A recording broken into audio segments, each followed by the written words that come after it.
Good morning, good afternoon, good evening, wherever you're watching me from. Welcome back to Sonia KE. I'm excited, so much excited to have you here one more time, tuning in to listen to me. One thing I want to say is thank you. It's priceless. Thank you for motivating and encouraging a young girl from nowhere just to grow and become a better person. Having said that, I want to dive into our topic today, and just before that, remember to subscribe, to share, to like, to comment, to connect with me on all the social media pages as Sonia Odek, Facebook, Instagram, wherever it is. Just say hi if you can, or just ask a few questions and we'll get to work through this together. Having said that, my topic today is that of, again, as I share, I'm really just opening up my life and my experiences to the world out there, hoping that somebody learns from it or becomes a better person from what I share. So now today I want to talk about something that people think came easy for me, and I've shared about it in the past, but I feel like I worked so hard about it. I worked so hard to even get there. And I feel like everybody has that opportunity to become whatever it is that they want to become, as long as they commit their time, energy, effort, attitude, whatever it is that you need to put in there to succeed. So today I want to talk about a few tips if you're studying, especially for your academics, and if you're a young person, if you're watching this and you have a child, or you have a niece, a nephew, a brother, a sister who is in school and has been struggling with education and getting, good marks. And it's not everything to life, by the way. It doesn't mean if you get your A's you're gonna be a billionaire or something like that. Really, they're not related. But all I'm saying is that at that point in their life, all they want to do is be the best that they can be at that particular thing that they are doing. So if they're in school, it means you want to be the best that you can be in school. If you're working, you want to be able to earn the best and grow in the best way that you can in that particular field that you are in. One does not inform the other, but that one that you're doing should be done in the best and the most perfect way that you can ever do it. So if you're studying for exams, even if you're in the university and you're doing maybe your masters or whatever it is, you're doing your undergrad, your whatever, your college schooling and all that, and you have this desire to just be the best that you can be and pass your exams, then today I have a few tips on how to read, how to study for academics, like to pass. It's different with leisure reading, and how you do it is very different. And there are few tips that you just need to put into consideration to be exquisite and good at it. I shared in a previous video that maybe I'll tag today's particular one, about how I was not always the best. I was actually, I had a turning point. I had a reason. I had something that hit in me and said, I'm not going to be the one who's being the last person in class over and over again, yet I have nothing else to offer. This is what I felt at that point, like I was being helped here, being helped here, and people are getting tired of you, and you're looking at yourself like, okay, fine, I'm alive. What do I have to offer in the face of this app? And I figured out the only thing I have control over is how I perform in school, is my academics, and it was pathetic. It was bad. I shared about it, and I'll, if you want to watch, you can watch it here in this same channel, Sonia KE. Share, like, subscribe, and comment. So today I just want to give people a few tips of the things that I was doing that were like oops for me. Like I was just doing them because I was so passionate. I really wanted to pass. But looking at it, those things helped me become a better person at that particular trade. Yeah. So if you're studying for your exams and studying for passing, for excelling in that particular subject, it's one thing to pass exams. You might pass, but you haven't understood a thing about whatever it is that you're studying about. Imagine studying medicine and then you finish and you can't even treat somebody. You haven't understood why you are studying, and you just went through it to pass the exams. Okay, there are those that sometimes we just do for the sake of passing, but that's not it. Understanding the trade, understanding the area that you're focusing on is also very important as you study. So number one, as you start your studying and you're trying to pass, number one is organize your study space.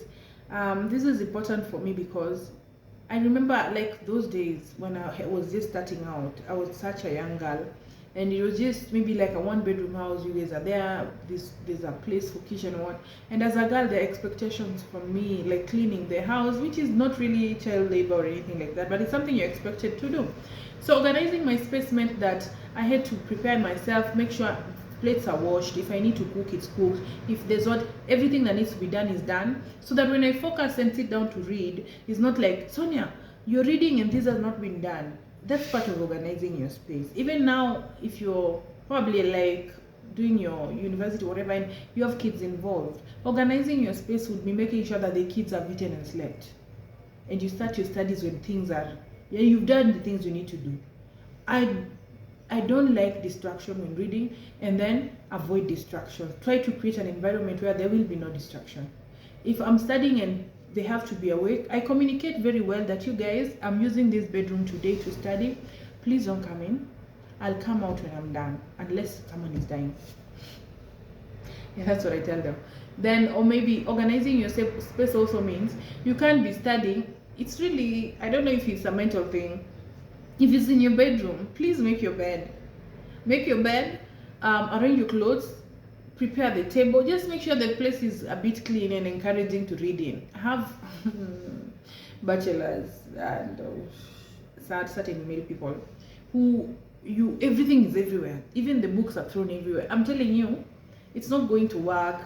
Maybe it works for some people, but for me, just make sure that, okay, fine, if you can't clean the whole house, clean the table where you want to study, but make sure that if you're studying a specific subject, you have the books ready. That's it about organizing your space. It works for me because it's like you're arranging your mind as you organize your space at the same time. Set clear goals. Set clear goals on what you want to read. You know, like as we used to do, was it 7? I did 8 units, 8 subjects. Yeah, subjects. I did 8 subjects in high school, and at the university it was way too many. Anyway, the 8, you have to set your goal. So have a timetable if you need to, or if you decide that I'm doing maths today, you're doing maths. Set a goal for the maths that you want to do. By the end of my studying time, if I'm taking 2 hours to study, by the end of my studying time, I want to be able to do algebra, calculate what, that. Set a goal. What do you want as you read? What do you want? What is your intention? For example, if you're reading for academics, you probably have gone through papers or past papers, or you know what you need to know about that particular subject or unit or topic or whatever. So at least set a goal on the things that you want to achieve.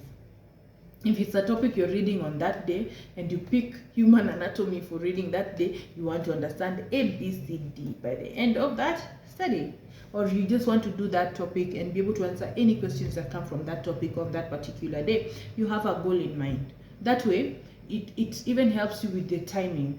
If you find yourself now you're dragging and you're starting to get sleepy, you're like, wait, I'm not yet able to do this. No, I'm not yet able to do this.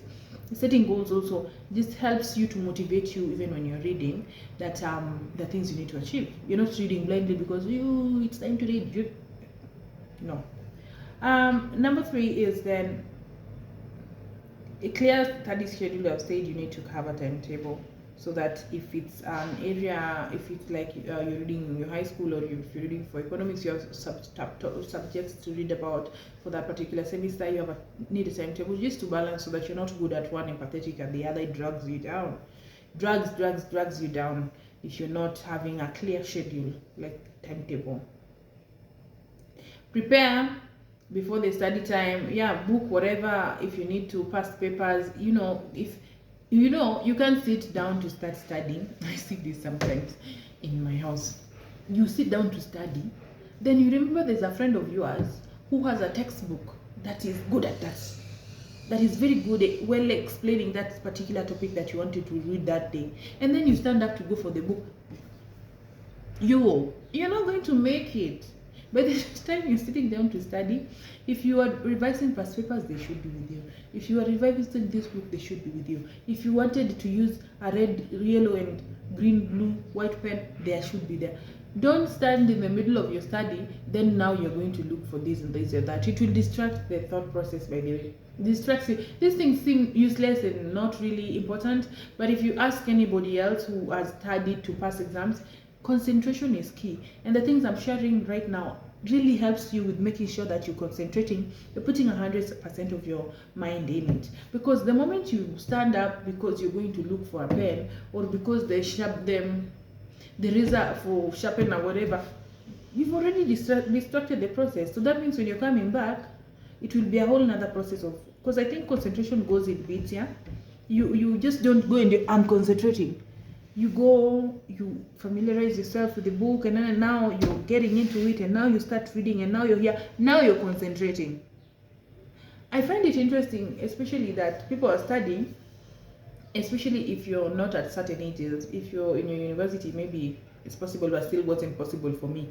I had to make sure that I either switch off my phone, put it on silent, and put it somewhere else, and focus on the books. There's an excuse I get that I'm Googling whatever it is that I need to be reading.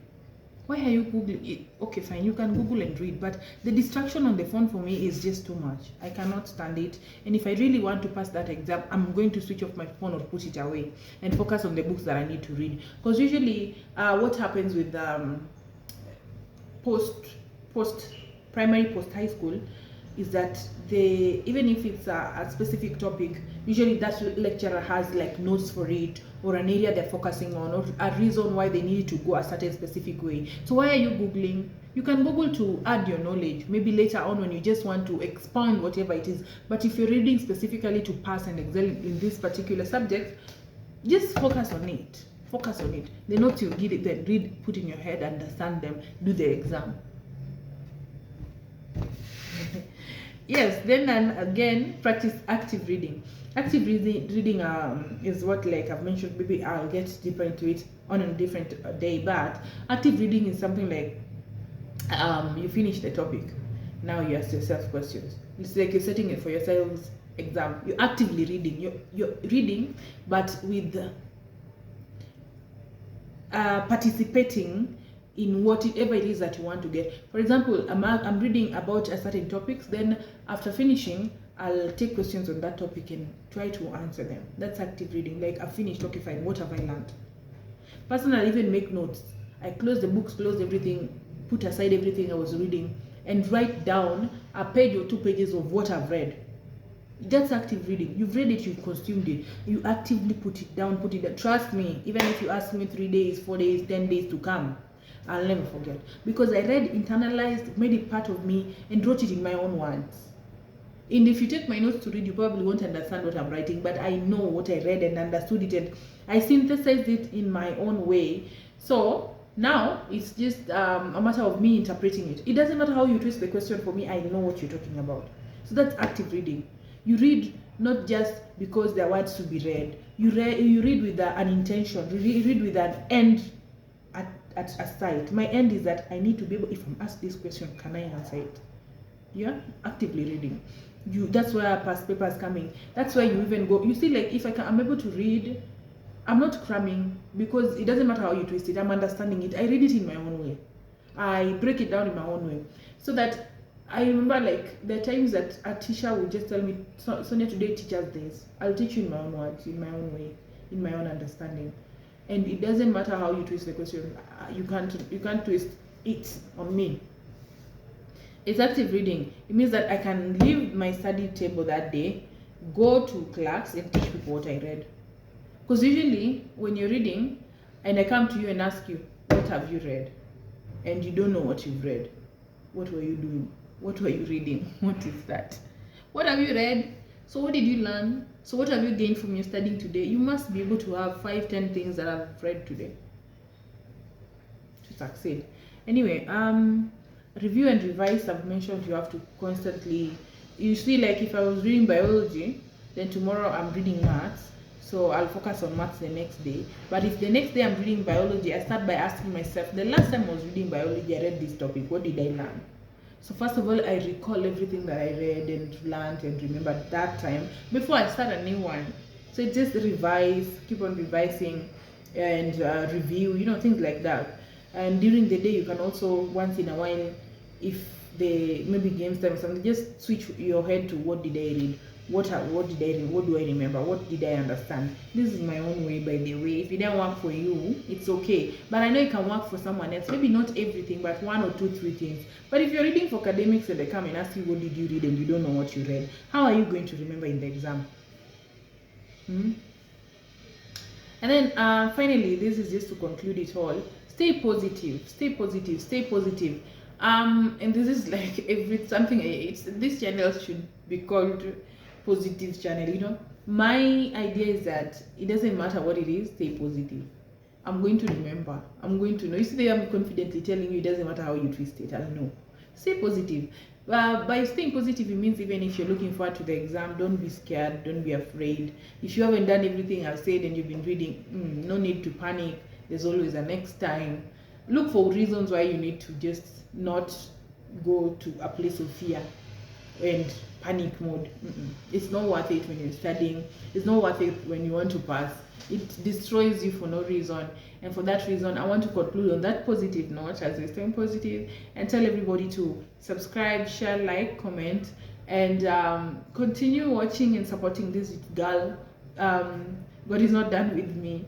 And thank you so much for your support so far. See you in the next video. Sonia KE. Bye for now. Mwah. Love you.